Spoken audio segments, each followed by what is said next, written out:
Bismillahirrahmanirrahim. Assalamualaikum warahmatullahi wabarakatuh. Alhamdulillahirrabbilalamin. Wassalatu wassalamu ala asrafil anbiya'i wal mursalin nabiyina Muhammad wa ala alihi wa sahbihi ajmain, amma ba'du. Dimana penonton, semoga sehat selalu dan semoga dimudahkan oleh Allah Subhanahu wa ta'ala segala urusan kita dimanapun kita berada. Pada kesempatan kali ini kita akan sama-sama melanjutkan pembahasan buku fikih kita pada bab Thaharah, dan kita masuk pada pembahasan air. Langsung saja, jenis-jenis air. Jenis-jenis air di dalam kitab fikih ibadah bergambar karya Dr. Abdullah Bahammam ada dua. Yang pertama air najis, yang kedua air at-tahur. Air najis itu apa? Air najis yaitu air yang bercampur dengan benda najis lalu mengubah sifatnya. Sifatnya itu apa? Rasa, baunya, dan warnanya. Kemudian yang kedua, air at-tahur, air yang suci. Air suci yaitu ada 4 di kitab ini. Yang pertama air mutlak, kemudian yang kedua air musta'mal, kemudian yang ketiga air yang bercampur dengan benda yang suci, kemudian yang keempat air yang bercampur dengan benda najis namun tidak mengubah sifatnya.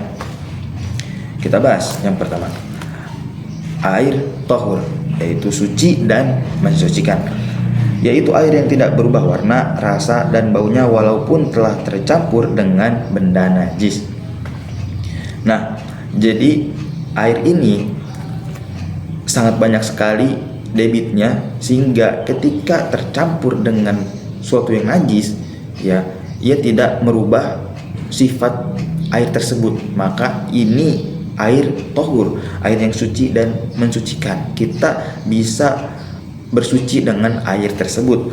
Nah, contohnya air al-mutlaq. Air mutlak itu apa? Yaitu air yang tidak berubah dari bentuk dasar, baik yang turun dari langit seperti air hujan, salju, embun, atau air yang mengalir seperti air laut, air sungai, air hujan, dan air sumur. Allah Subhanahu wa ta'ala berfirman, "Wa anzalna minas sama'i ma'an tahura." Al-Furqan ayat 47. Dan kami turunkan dari langit air yang sangat bersih. Al-Furqan ayat 48. Maaf, 48 ya. Kemudian Allah Subhanahu wa taala juga berfirman, "Wa yunazzilu 'alaikum minas samaa'i ma'an liyutahhirakum bih." Al-Anfal ayat 11. Dan Allah Subhanahu wa taala menurunkan kepadamu hujan dari langit untuk mencucikan kamu dengan hujan itu. Rasulullah SAW berdoa sambil mengucapkan, "Ya Allah, bersihkanlah aku dari semua kesalahanku dengan salju, air, dan embun." Beliau juga bersabda berkenaan dengan air laut, "Laut itu suci airnya dan halal bangkainya." Ya. Kemudian air tahur B, air musta'mal yang telah digunakan, yaitu air yang menetes dari anggota badan orang yang berwudu atau mandi. Ya, dibolehkan gunakan air tersebut untuk bersuci berdasarkan riwayat yang sahih dari Ibnu Abbas. Ya, tapi air musta'mal ini kuantitinya atau debitnya itu harus besar, ya, sehingga kita bisa bersuci dengannya. Namun ketika segayung atau sedikit kuantitinya, maka pada riwayat lain ia tidak bisa digunakan. Rasul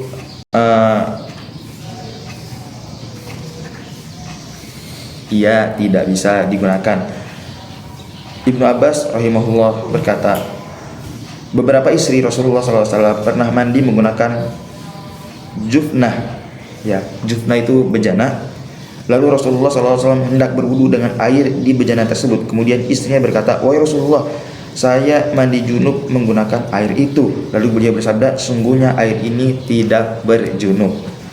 Nah, yang A dari at-tahur mutlak, yang B musta'mal, dan yang ketiga air yang bercampur dengan benda yang suci, yaitu air yang bercampur dengan benda yang bersih dan suci seperti tercampur dengan dedaunan atau tanah atau karet tempat penampungan air.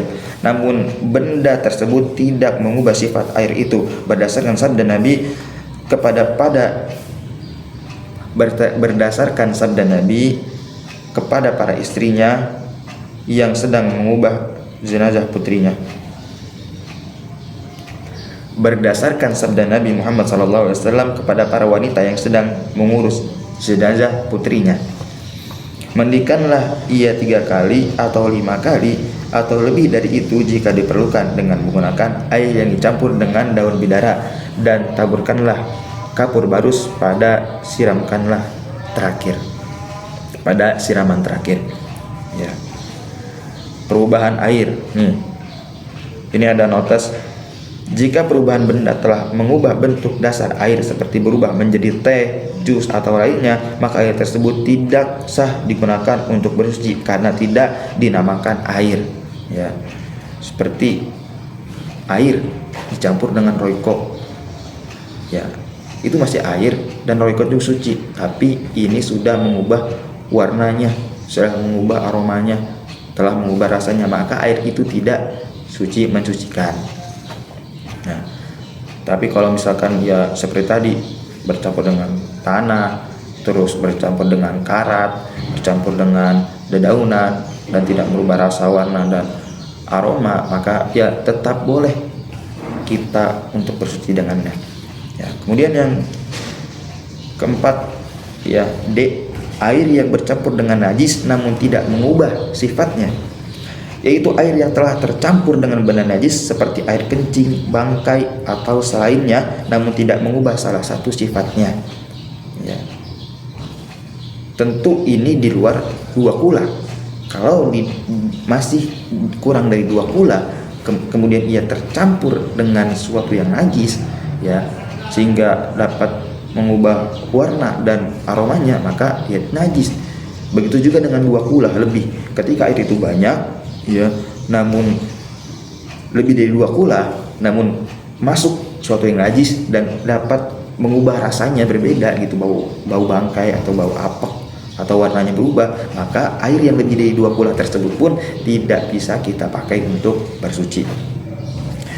Nabi SAW bersabda tentang sumur Badha'ah, sesungguhnya air itu tetap suci dan tidak dinajisi oleh benda apapun. Maksudnya manusia itu membuang kotoran di pinggir sumur, ya.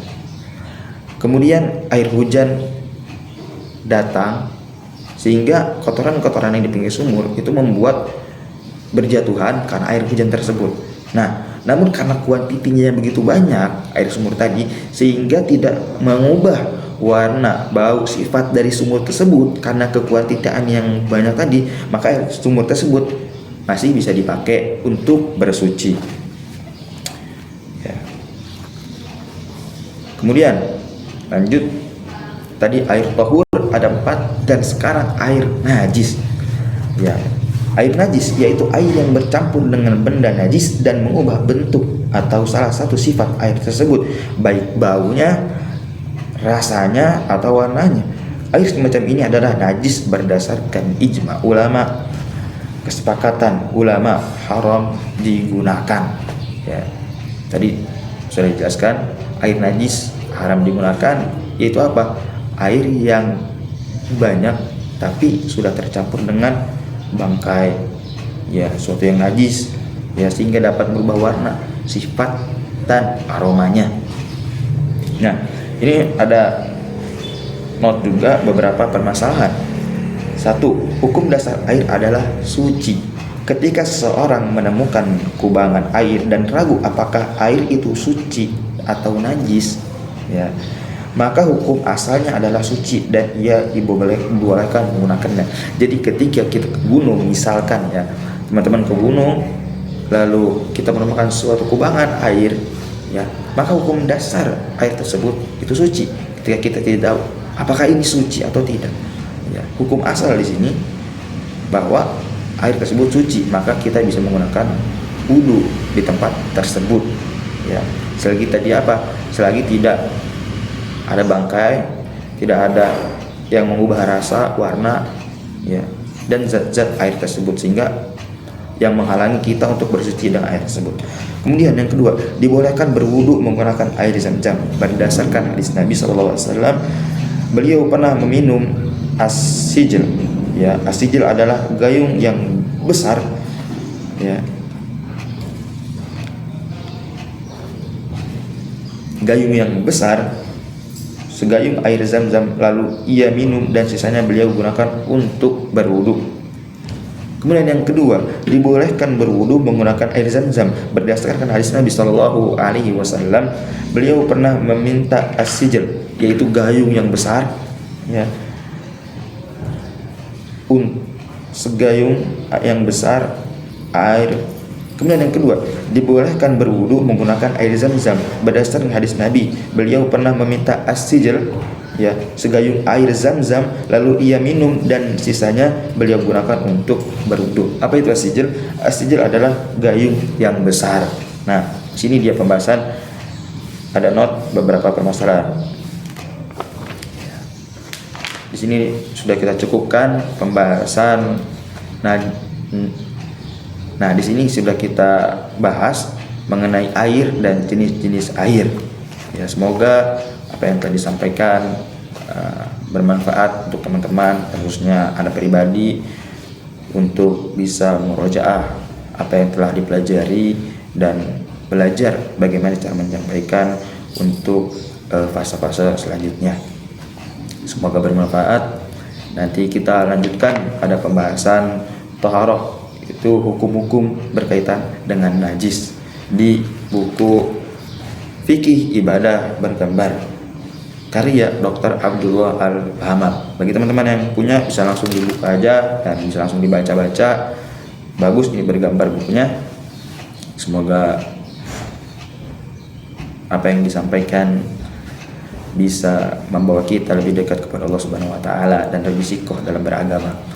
Barakallahu fikum, subhanakallahumma wa bihamdika asyhadu an la ilaha illa anta, astaghfiruka wa atubu ilaik. Assalamualaikum warahmatullahi wabarakatuh.